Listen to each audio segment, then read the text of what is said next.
Friends, today I am going to talk on another topic of genetics which belongs to fundamental genetics और इस इन topics को समझे बिना आप कभी भी जेनेटिक्स को ठीक ढंग से समझ नहीं सकते। तो इस सीरीज में आज का टॉपिक है back cross and test cross. Back cross test cross आप बहुत दिनों से सुनते आए होंगे। ये छोटे क्वेश्चंस के लिए इम्पोर्टेंट भी है, मतलब 1 या 2 नंबर के क्वेश्चंस में अक्सर करके पूछा जा सकता है, लेकिन आप इसको थोड़ा कम समझते हैं। क्रॉस, सबसे पहले तो हम क्रॉस समझें कि क्रॉस किसको कहते हैं। Cross is the reproduction between two individuals which are slightly different from each other. जब दो इंडिविजुअल्स में थोड़ा डिफरेंस होता है, उनके बीच यदि रिप्रोडक्शन हो रहा है, फर्टिलाइजेशन हो रहा है ऑफस्प्रिंग्स प्रोड्यूस करने के लिए, तो उसको हम बोलते हैं क्रॉस। अब यहाँ पे एक वर्ड और जुड़ गया, बैक, और यहाँ पे जुटा test. Back cross and test cross. तो first of all we will see the definition कि बैक क्रॉस कहते किसको है। Back cross is the cross between F1 offsprings with either of two parents. दोनों में से किसी एक पेरेंट के बीच और ऑफस्प्रिंग F1 ऑफस्प्रिंग के साथ जब रिप्रोडक्शन होगा, क्रॉसिंग होगी, उसको हम बोलते हैं back cross. Either of the two parents means या तो मदर के साथ या फादर के साथ, दोनों में से किसी भी पेरेंट के साथ यदि F1 इंडिविजुअल का क्रॉस होता है, F1 individual means next generation individual, तो उसको हम बोलते हैं बैक क्रॉस। और test cross is the cross between F1 offsprings with homozygous recessive parent. Test cross उसे कहते हैं जब F1 ऑफस्प्रिंग का, जो कि यहाँ भी था, F1 ऑफस्प्रिंग का हम क्रॉस कराते हैं होमोजाइगस रेसेसिव पेरेंट से। जो भी मदर या फादर में से जो कोई भी रेसेसिव है और उसके लिए, उस कैरेक्टर के लिए होमोजाइगस जीन्स रखता है, उसके बीच और F1 ऑफस्प्रिंग के बीच जब क्रॉस होगा तो उसको हम बोलते हैं टेस्ट क्रॉस। अब हम इसको एक क्रॉस के माध्यम से समझते हैं कि बैक क्रॉस और टेस्ट क्रॉस किसे कहते हैं, दोनों में डिफरेंस क्या है। तो first of all we will choose a character, और इसमें सबसे जनरलाइज्ड कैरेक्टर है मेंडल्स का टॉल और डार्फ गार्डन पी प्लांट। तो हम लेते हैं एक ऐसा प्लांट जो कि टॉलनेस के लिए प्योर है, और टॉलनेस को आपको पता है कि कैपिटल T से रिप्रेजेंट करते हैं, क्योंकि ये टॉल जीन डोमिनेंट होता है ओवर द डॉर्फ जीन। और ये डॉर्फ इंडिविजुअल भी हम ऐसा लेंगे जो कि प्योर होगा डार्कनेस के लिए, यानी कि ये टॉल होगा, होमोजाइगस टॉल कहलाएगा, क्योंकि दोनों ही जीन्स इसमें टॉल के लिए है। और यहाँ पे होमोजाइगस है, रेसेसिव पेरेंट है, ये डॉर्फ होगा क्योंकि दोनों ही डॉर्फ एलील्स यहाँ पे present. Now we will make a cross. अब हम इसको क्रॉस कराएंगे और इस क्रॉस को हम बोलते हैं P1 क्रॉस या पेरेंटल जनरेशन क्रॉस। इसमें हमने क्या लिया, दोनों होमोजाइगस इंडिविजुअल को सेलेक्ट किया।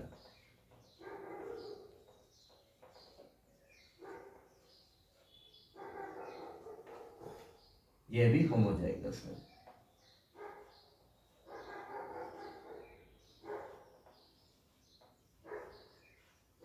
होमोजाइगस ये किसके लिए है, टॉलनेस के लिए है, और ये किसके लिए है, डॉर्फनेस के लिए है। जब ये गैमेट्स प्रोड्यूस करेगा टॉल प्लांट, तो सारे के सारे गैमेट्स, चूंकि दोनों ही एलील्स टॉल वाले हैं, तो सारे के सारे गैमेट्स में टॉल एलील प्रेजेंट होगा। और जब ये डॉर्फ वाला छोटा प्लांट जब गैमेट्स प्रोड्यूस करेगा, तो इसमें चूंकि सबके सब स्मॉल टी वाले जीन्स प्रेजेंट है, तो एक ही प्रकार के गैमेट से भी प्रोड्यूस करेगा और सब में स्मॉल टी एलील होगा, डॉर्फ एलील होगा। अब इनके बीच जब फर्टिलाइजेशन होगा, then the individual will be produced in this form, और इसको हम बोलते हैं F1 generation individual. Parental generation के बाद जो ऑफिस स्प्रिंग्स प्रोड्यूस होते हैं उसको हम F1 बोलते हैं। और ये प्लांट कैसा होगा, टॉल होगा या डॉर्फ होगा? चूंकि capital T gene small T पे डोमिनेंट है, इसलिए इसका फेनोटाइपिक कैरेक्टर होगा tall. So in this way in F1 generation we will get a tall plant. जबकि हमने शुरुआत कहां से करी थी, एक टॉल प्लांट लिया था, एक डॉर्फ प्लांट लिया था, लेकिन F1 जनरेशन में जो हमें इंडिविजुअल्स मिले वो सब के सब टॉल थे।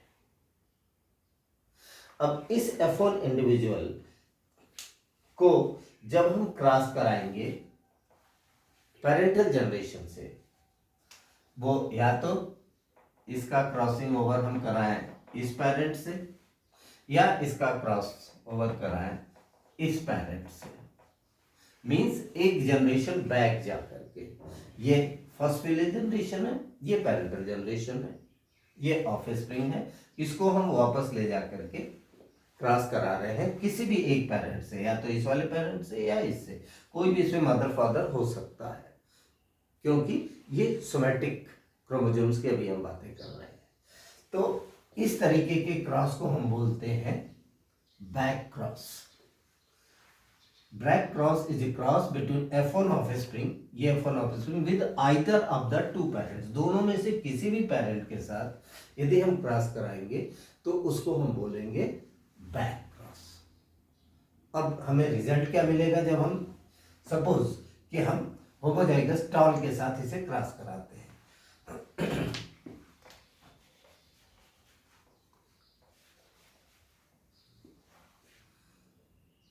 तो ये पेरेंट है, दोनों में कैपिटल टी और कैपिटल टी है। इससे जो गैमेट्स प्रोड्यूस होंगे वो सब के सब एक ही प्रकार के होंगे, और वो होंगे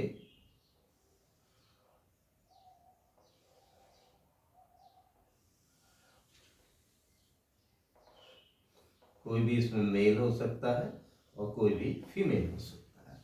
इससे जो गैमेट प्रोड्यूस होगा वो सब के सब एक ही प्रकार के होंगे, जैसा मैंने आपको ऊपर बताया था। इससे जो गैमेट प्रोड्यूस होंगे वो दो प्रकार के गैमेट्स होंगे। क्यों? क्योंकि एक कैपिटल टी जीन प्रेजेंट है और एक स्मॉल टी जीन प्रेजेंट है। तो 50% of the gametes will have capital T gene और 50% गैमेट्स में स्मॉल टी जीन होगा।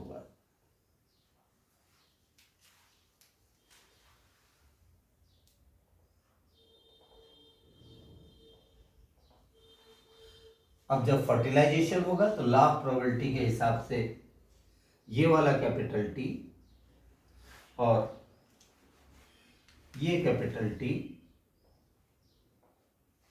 दोनों कैपिटल टी पहुंचेंगे, दोनों डोमिनेंट कैरेक्टर्स पहुंचेंगे, और प्लांट का फेनोटाइप फिर क्या होगा, टॉल होगा निश्चित रूप से। ये वाला कैपिटल टी जब इसके साथ कंबाइन करेगा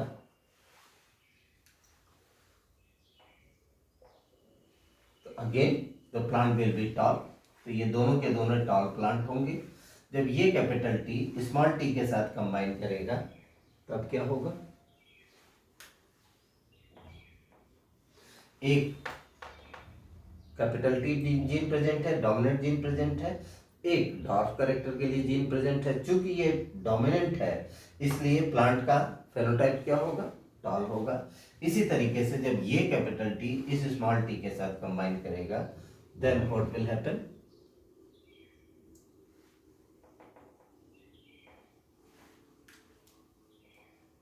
फिर वही सिचुएशन आई, एक कैपिटल टी एक स्मॉल टी। सो ये सारे के सारे प्लांट्स होमोजाइगस टॉल होंगे, ये हेटेरोजाइगस टॉल होंगे, लेकिन जो फेनोटाइप होगा वो सब के सब 100% of the plants will be toll. अब हम सेकंड ऑप्शन लेते हैं कि यदि ये रेसेसिव होमोजाइगस डॉर्फ पेरेंट के साथ कंबाइन करता है देन व्हाट विल हैपन। अब हम यहाँ पे रेसेसिव पेरेंट के साथ क्रॉस करा रहे हैं, फिर वैसे ही पलट स्क्वायर बनाएंगे, उसमें से कोई भी मेल हो सकता है कोई भी फीमेल हो सकता है,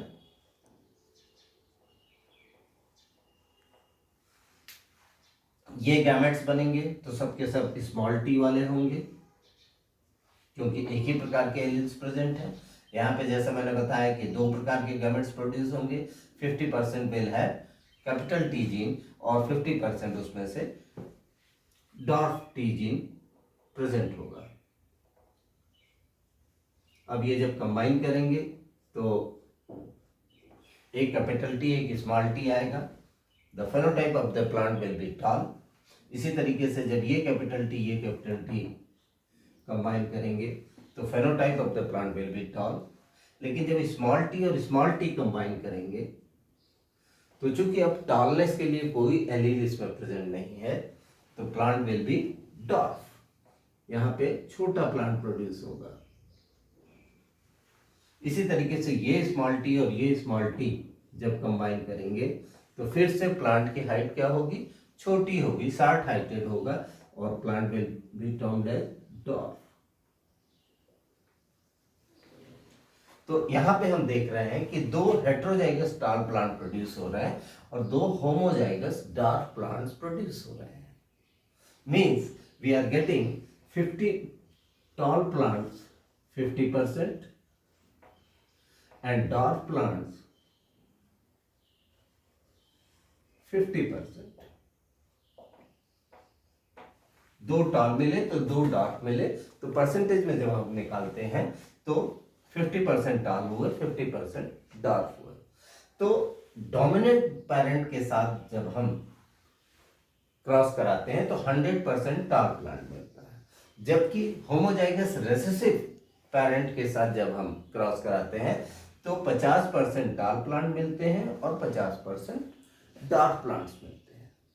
ये क्या इंडिकेट करता है, ये इंडिकेट करता है कि दोनों में रेशियो डिफरेंट आ रहा है।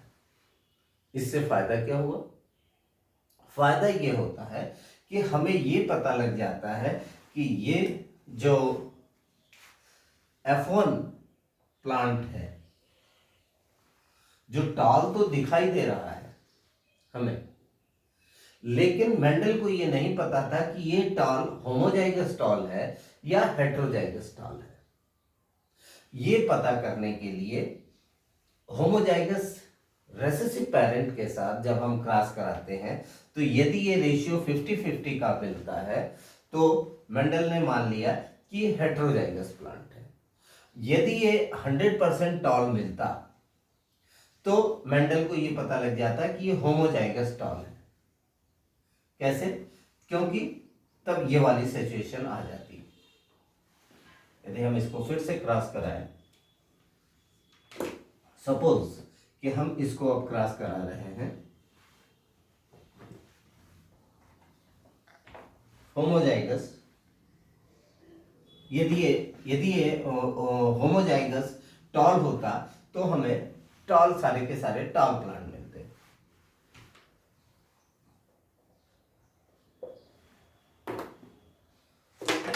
यदि हेट्रोजाइगस है तभी हमको ये 50-50% रेशियो मिलेगा।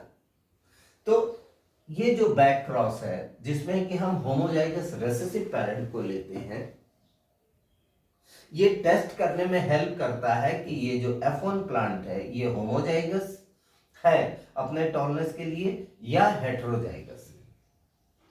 That's why this back cross is termed as test cross. इस बैक क्रॉस को हम बोलते हैं टेस्ट क्रॉस।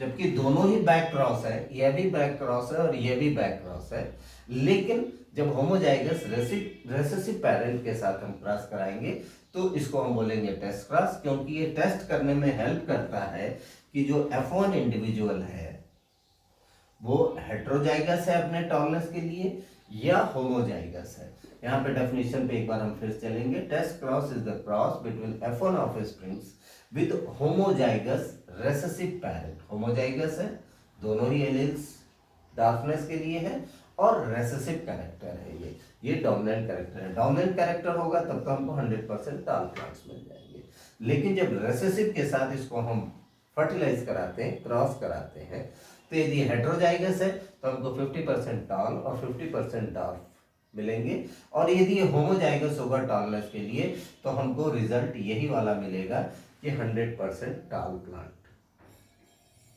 तो in this way this test cross help Mendel to decide that whether the F1 individual is homozygous or heterozygous। तो क्योंकि Mendel को तो ये जीन्स के बारे में पता नहीं था कि वो कैपिटल टी स्मॉल टी, उसको केवल कैरेक्टर दिखाई दे रहा था कि प्लांट टॉल है कि प्लांट डार्क है। इसके बारे में उन्होंने पता कर लिया था कई जनरेशन से उगाने की वजह से कि ये प्योर टॉल है, ये प्योर डार्क है। लेकिन जब F1 इंडिविजुअल में डार्क कैरेक्टर गायब हो गया तो उन्हें समझ में नहीं आया कि ये डार्क कैरेक्टर गया कहाँ, क्या ये परमानेंटली डिलीट हो गया या अभी प्रेजेंट है। इसको जानने के लिए उन्होंने ये बैक क्रॉस कराया और जब होमोजाइगस रिसेसिव से इन्होंने क्रॉस कराया तो उनको फिर से नेक्स्ट जनरेशन में डार्क प्लांट 50% मिल गए। तब उन्होंने टर्म दिया कि इस क्रॉस को टेस्ट क्रॉस, कि इसको हम टेस्ट करने के लिए यूज करते हैं कि whether the F1 individual, F1 offspring is heterozygous for its tallness or homozygous for its tallness। Okay, हमारी समस्या आपको समझ में आ गया होगा। Thank you.